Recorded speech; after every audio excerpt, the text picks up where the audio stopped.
À la fin du nettoyage, on est d'accord que vous payez l'apéro? Bah non, c'est toi qui paye l'apéro. Alors du coup, moi je suis Alexandre de l'association Un déchet par jour, One Piece of Rubbish. Je suis Élise Lélias, je suis chef de projet Yo-Yo à Marseille. Le principe de un déchet par jour, c'est de faire la promotion de tous les jours ramasser au moins un déchet par jour et de se prendre en photo quand on le met dans la poubelle, si possible la bonne. Après, on a aussi des ramassages donc à Notre-Dame-de-la-Garde ou à d'autres sites, dans des écoles et des entreprises. Yo-Yo, en fait, on récompense le geste de tri des citoyens, notamment le geste de tri des bouteilles en plastique. On a un système de coach et un système de trieurs. Et en fait, les trieurs doivent rapporter auprès de leurs coachs, qui sont des structures partenaires, les sacs Yo-Yo remplis des bouteilles en plastique et automatiquement, ils gagnent en fait un certain nombre de points échangeables par des récompenses. Le World Cleanup Day, en fait, c'est un grand mouvement mondial. C'est un mouvement citoyen et environnemental. Il y a 180 pays aujourd'hui qui sont engagés sur cette journée mondiale du ramassage. Donc à Marseille, c'est le 18, 19 et 20 septembre. Et donc c'est la journée où on peut tous agir à notre échelle, donc en participant à un des 25 ramassages à Marseille. Donc il y en a dans tous les quartiers, pas d'excuses. Et le but en plus, c'est de passer un bon moment et d'agir pour notre planète. Alors tout le monde peut participer. On a beaucoup communiqué sur les réseaux sociaux pour savoir exactement dans quel quartier ont lieu les ramassages. On invite tous les gens à se connecter sur le site internet du World Cleanup Day. Non seulement on peut, mais il faut participer. L'objectif pour cette année, c'est 1 million de personnes en France. Donc clairement, on a besoin que tu participes, ouais. Mais tout le monde est invité et c'est gratuit, évidemment. Alors du coup, donc à Marseille, il y a les plages du Prado, Notre-Dame-de-la-Garde, le cours Julien, la plage des Corbières, Valplan, donc ça c'est à côté de Frévalon, la place Miami à Félix Piat. Je pense qu'il y en a un petit peu pour tout le monde.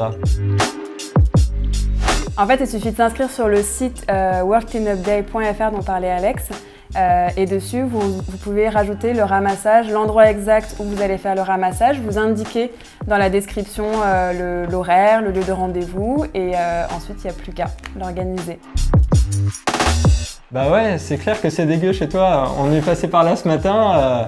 Tu veux pas organiser un ramassage plutôt? En plus, on te file des sacs. Et comme ça, tu pourras montrer, parce que je sais bien que c'est pas toi qui nettoie, mais comme ça, tu pourras montrer à tes voisins l'exemple à suivre. Le but, c'est pas de remplacer les éboueurs, parce que t'es pas un éboueur, si? Non. Bon, bah voilà, bah moi non plus. Donc, je vais pas me déplacer. Par contre, on est là pour t'aider si tu veux montrer l'exemple. Alors non, grosse erreur, le carton ne se met pas dans la poubelle noire. Le carton, c'est dans la poubelle jaune avec le plastique. Et même, exactement. À notre tour de te piéger, parce que le plastique, du coup, ça va dans les sacs orange qui sont fournis par Yo-Yo. Et oui, il ne faut pas oublier de mettre vos bouteilles en plastique transparentes dans les sacs Yo-Yo. Et sans quoi vous serez récompensé en échange. Ça, c'est une bonne question. Ouais, c'est une vraie question, ça. Ouais. Bah, on vous le dira, on pourra vous faire un topo dimanche soir du nombre de kilos de masse qu'on aura ramassé. On espère 0, mais bon, je pense pas qu'on va arriver à ça. Pas du tout, parce qu'il va y avoir un tel engouement que en fait, ça sera plus crade parce qu'il y a tellement de gens qui vont participer et on va largement battre les 5% de participation et du coup, l'engouement va être tel que les gens vont enfin, il va y avoir enfin ce déclic.